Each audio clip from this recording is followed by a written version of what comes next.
श्री संजय निषाद जी। अरे नेता एक राजनीतिक दल के नेता हैं।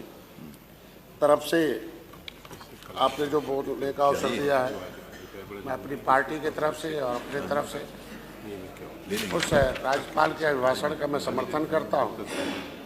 मैं कुछ बिंदुओं पर अपनी बात रखना चाहता हूँ कि हम चूँकि पेशे से चिकित्सक थे, सोशल वर्कर थे, फिर मैं राजनीति में आया। कई सरकारों को अपने आंखों से देखा, उनके क्रियाकलाप को भी देखा हूँ, उनके कार्यों को देखा हूँ।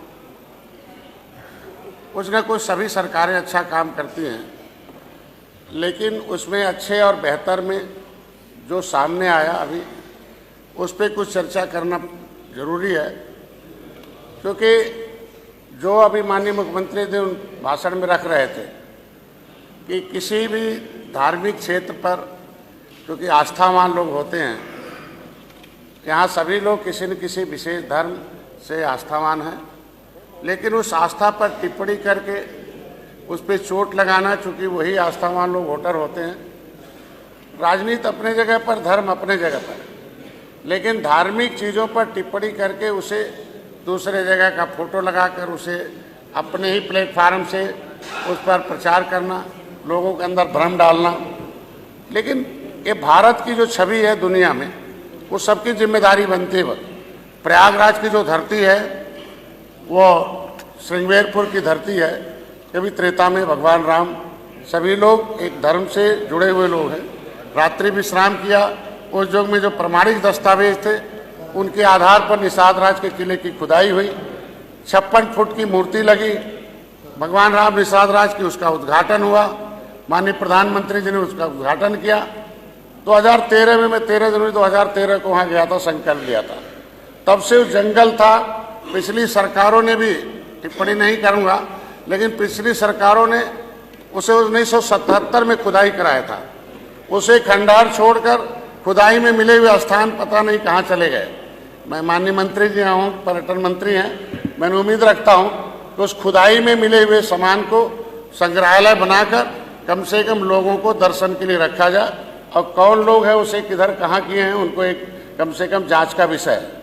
मैं उम्मीद रखता हूँ कि 56 फुट की मूर्ति घोषित भी, उद्घाटन भी हुआ, पर्यटक स्थल घोषित भी हुआ, और हमारी सरकार ने उस जंगल को मंगल करके हजारों करोड़ रुपया देकर उसे विकसित भी किया। मैं बधाई देता हूँ। और उस बजट में स्थान जो भी हुआ, कभी जो रमचौरा घाट था, श्रृंगेरपुर धाम का जो किला है, वहाँ जो स्थान है, जो उस सारे के सारे पक्के हो गए हैं। और एक ऐतिहासिक स्थल है कि जो मेन सड़क से, हाईवे से सीधे दिखाई देता 56 फुट की मूर्ति। आज के दिन में मैं उम्मीद रखता हूँ उसे स्वर्ग की भूमि कह जाती है। तो जो लोग भी यहाँ सदन में हैं वो सभी की भूमि है। अयोध्या, जब अयोध्या जाएं, काशी जाएं और प्रयागराज जाएं, तो निश्चित रूप से एक बार श्रृंगेरपुर धाम भी जाएं, क्योंकि वो सबका धाम है और सबके लिए है। लेकिन इस तरीके से जो प्रयागराज की जो धरती है उसे निषाद राज की धरती के रूप में माननीय प्रधानमंत्री ने संबोधित किया। और है भी गंगा जमुना, हम लोग गंगा पुत्र हैं। लेकिन अगर गंगा पर कोई टिप्पणी होता है तो हम गंगा पुत्रों को बहुत आहत होता है। इसलिए मैं विपक्ष से चाहूँगा कि गंगा पर कोई टिप्पणी न करें और गंगा पुत्रों पर कोई आहत न करें। ये आस्था है सबका। आस्था पर चोट पहुँचाने का मतलब वोट पर चोट पहुँचाना, और उसका खामियाजा विपक्ष ने भोग रखा है कि जब तक मेरा समाज कांग्रेस के साथ साथ सबके साथ था, तब सत्ता में थे, और इन्हीं के इसी टिप्पणियों के नाते हमारा समाज इनसे दूर हुआ और आज सत्ता से दूर है। मैं उम्मीद रखता हूँ सभी लोग वहाँ आस्थावान केंद्र है जाएं, और अभी भी जो इतिहास रचा हम लोगों के सामने, सबके सामने, शायद दुनिया में बहुत देशों में लोग जाते हैं, लेकिन उस विशेष धर्म के लोग बेसिक जाते हैं, अपना वहाँ धर्म का उनका केंद्र है। लेकिन जो प्रयागराज की धरती है, गंगा है, हमको देखे अपनी आंखों से कि हर धर्म के लोग आकर उसमें डुबकी लगा रहे हैं। इसलिए मैं सभी धर्मों को बधाई देता हूँ कि कम से कम प्रयागराज की धरती पर सब लोग आए और गए।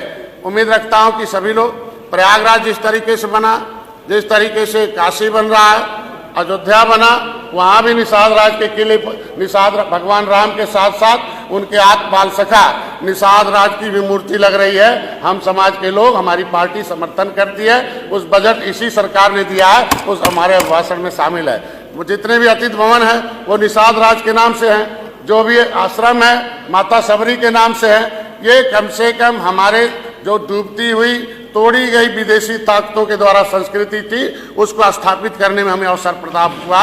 मैं अपनी सरकार को बधाई देता हूँ। इस राज्यपाल का भाषण का मैं समर्थन करता हूँ। दूसरी वही रही पीठ आप हैं अध्यक्ष जी, आपकी तरफ बहुत उम्मीद है समाज को, जो हमारे अभी राजभर भाई ने उठाया, जो समाज के लोग हम लोगों को चुन के यहाँ भेजे हैं, समाज के लोगों ने हमने समाज को जगाया है। उनकी एक संवैधानिक पीड़ा है। विपक्ष ने कुछ गलतियां की हैं। संविधान ये क्रिमिनल कास्ट से प्रभावित जातियां 193 जातियां हैं जो रोड साइड में है, पाइपलाइन में है, पॉलीथीन में है। वो ट्राइबल हैं, विमुक्ति जनजाति के रूप से जानी जाती हैं। वो देश को आज़ाद कराने वाली जातियां हैं। अभी उनके ठेले पर जाया जाए तो महाराणा प्रताप का चिन्ह मिलता है। उनसे पूछा जाए भाई क्या दोष है, तो उन्होंने कहा मेरे मुगलों के लड़ने के नाते उन्हें हमें उजाड़ा है, और राणा प्रताप ने लड़ा था, उनका साथ दिया था, हथियार बनाया था, इसलिए उजाड़ा गया था। ऐसे उजड़े हुए कानून से, जो अंग्रेजों के कानून से उजड़े लोग हैं, उन्हें बसाने की एक विशेष व्यवस्था की जाए। जो विमुक्ति जनजाति आयोग है उसको जिस तरीके से पिछली सरकारों ने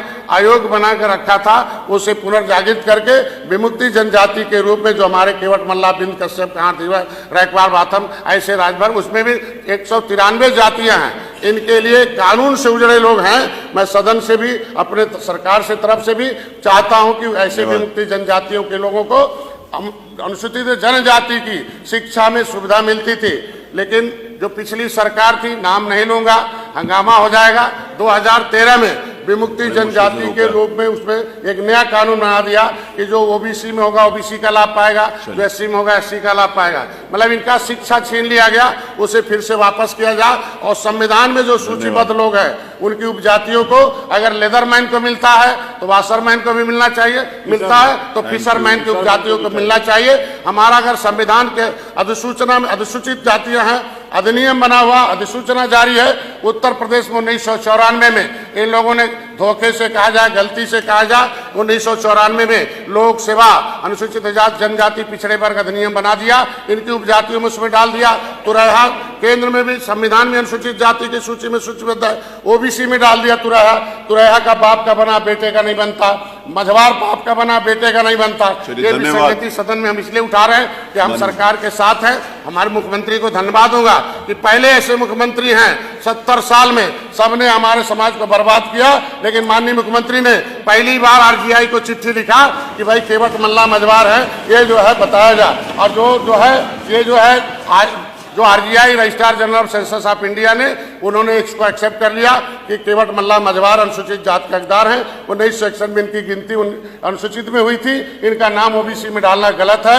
ये 31 दिसंबर 2016 को विपक्ष के सपा के लोग थे, हमें जाते जाते 31 दिसंबर 2016 को राज्यपाल से अधिसूचना जारी है कि भाई केवट मल्ला, कश्यप, कहार, धीवर, ये 17 जातियां ओबीसी में नहीं रहेंगी। राज्यपाल को धारा 13 में पावर है कि कौन ओबीसी में रहेगा कौन नहीं रहेगा। अगर उन्होंने, राज्यपाल ने हमें निकाल रखा है, समाजवादी पार्टी के समय निकाला गया है, तो विपक्ष से उम्मीद रखता हूं कि 9% ओबीसी में इसके काट कर वो 9% एससी में जोड़ दिया जाए। इधर भी नहीं होगा, ओबीसी में इनका हक लेने का हकदार नहीं है, क्योंकि राज्यपाल ने कहा है ये जातियां अनुसूचित जाति की हकदार हैं, क्योंकि ये संविधान की अनुसूची में।